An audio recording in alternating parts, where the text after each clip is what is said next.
Hi guys, I'm Cordy and I want to draw a fun little Halloween party with you today, so let's get started. This is what we need. We need a pencil, we need an eraser, and we need fine liners. A thicker one and a thinner one. I have 0.3 and 0.8. So first step, we are going to draw a witch. It's a dancing witch, so she's kind of leaning over to the side. That's why we make that diagonal line, but she's going to be made out of a triangle and a pear shape.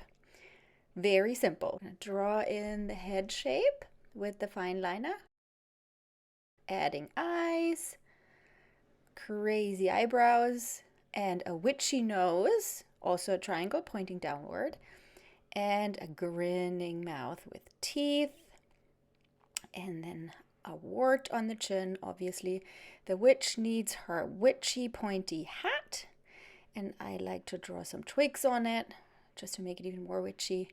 Crazy hair, just a couple of lines, keeping it super simple. And then to the clothes, we give her like a little blouse and a hunched back. Arms are out to the side. And for the fingers, I zoomed in here for you a little bit. You want to draw them pointy, and also remember to draw the fingers first and then the cup if you decide to put a cup in her hand. Now let's keep going. I'm giving her a little belt, the blouse, and a torn up skirt, and I thought it would be fun to draw a little petticoat underneath.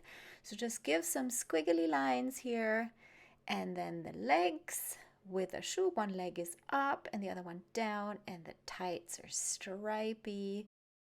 Some more details on the skirt, and we are done. Here's our witch. Next invited to the party is our ghost. We're just drawing a simple half circle and a triangle underneath with squiggly lines for the sheet, adding some eyes, and on one hand, if you want to, you can hold another drink. So here's our ghost. And next up is the cauldron, because it's not a party if you don't have a cool drink. So the trick here is to draw the cauldron, but not all the way down. We're just gonna leave the bottom part open so we can add the fire. There are little details on the cauldron. I hung a little ladle on the side and made the handle. But from the bottom up, you want to make sure that there's some fire and some pieces of wood, some logs underneath. They're just circles with straight lines, keeping it super simple. And that's the cauldron. Next up, the zombie. Can't have a party without a zombie. So a zombie can be easily created out of circles, triangles, and rectangles. The head is almost the same shape as our witch, but we're just gonna draw some zombie-esque features to it, some crazy hair. And then going down, those are the rectangles, the upper body. I'm just drawing the t-shirt first. It's literally like a T with squiggly lines at the end. Then another rectangle for the tummy, and another rectangle that's hiding behind the ghost for the trousers. And we add the arms. One arm is at the hip, and a little bit of zombie details here. And the other one is stretched out because he is dancing with someone, and that someone we'll draw next. Here are some more gory zombie details and a little zombie necklace and a chain around. So next up is the skeleton. That's our zombie's dance partner. And we're going to start out with some squiggly lines right by the hand of the zombie, and then drawing the bones of the lower arm. There are two bones there. Then the connection to the upper arm, that is just one bone. And then we draw the collarbone and another collarbone, and again one bone up, and two bones for the lower arm on the other side. So I hope you can see that. And then we add the hand with little squiggly lines, the tiny bones. And then the head is a big round shape at the top and a smaller round shape at the bottom, drawing in the eyes and the mouth. If you look closely, the nose is like an upside down heart. So let's give him a little party hat, and now draw the ribs. They're attached, all of them. They're coming down and out, and they're all attached to the sternum. That's the shape that goes straight down, and then some more vertebrae. And because the hips are really difficult, I'm just drawing the crest and then give him a little belly dance belt. 2 more bones for the legs sticking out, and here we go. Step number 6, we're gonna draw some trees. 2 big gnarly ones to the left and the right, and then adding some details in the trees to really make them look real. And then we want to add some more trees, so start with 1 in the middle and then adding the tree trunks down in between. Here we go, as many as you like. Smaller ones in the back, thinner ones. They're all coming down so the party looks like it's in a clearing. Next step, the lettering.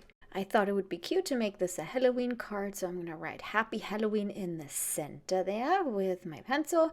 And I want the letters to be made out of the tree branches, so now I can go from the trunks that we made up and shape those branches into the letters. Now keep on going. The O, the W, they all get 1 branch. Just pick the tree and lift it up and wrap it around. It's gonna be definitely a happy Halloween. So 1 A and another H. Now keep on drawing branches. The more gnarly and irregular and strange they are, the better. Just sort of filling in the page and adding some more little branchy details, little foresty details on either side here. So now we've got the page filled pretty much. Now grab your thicker fine liner, mine is 0.8, and we're gonna outline the left and the right tree, the ones that are closest to us. And then also you want to outline the letters, just the letters, so they come popping forward a little bit. Here we go. Now step 8, we're gonna add some more spooky details. I'm gonna put a pumpkin up in the tree on one side and then on the other side. And because we're in a forest, we are going to have some cobweb. So in between the trees, maybe you need to add a branch to attach the cobweb. I'm adding one here. And we're gonna also add some bats. They're quite easy to draw, just a curved line and some arches and little arches underneath. Let's do a baby one over here. Our Halloween party is ready to be colored in. I used some watercolor to color it in.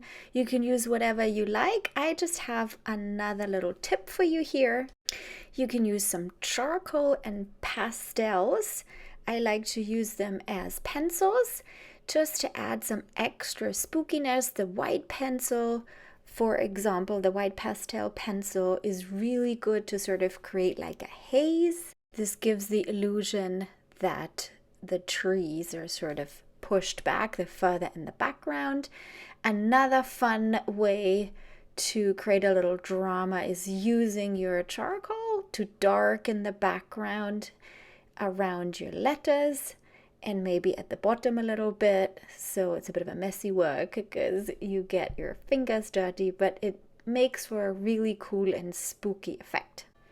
This is my finished version. I used some more pastel pencils to create a bit of a glow and some more depth.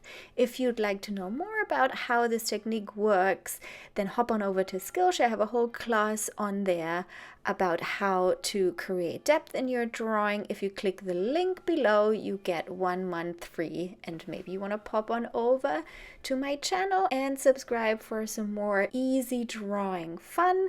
Please do like this video if you've enjoyed it. I had lots of fun drawing with you, and I hope to see you soon. Bye bye.